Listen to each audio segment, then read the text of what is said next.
Yeah, I mean, I feel this is going to sound a little self-deprecating and I don't mean it to, but I do feel like for a good portion of my professional life, I've been underestimated. And I think that I've managed to utilize that to my advantage, really. And I think I haven't been the flashiest. I haven't been the sort of right out front all the time leader in my industry, but I'm very content to be a bit of a dark horse, and that sort of slow and steady approach to success has really fit well with me. And it it it doesn't, for me, it feels like a more natural fit.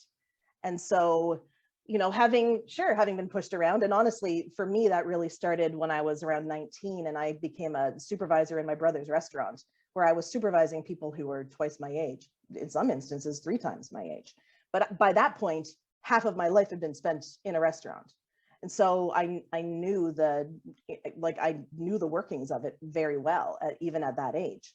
And so I dealt with some attitude and obviously not being immediately accepted.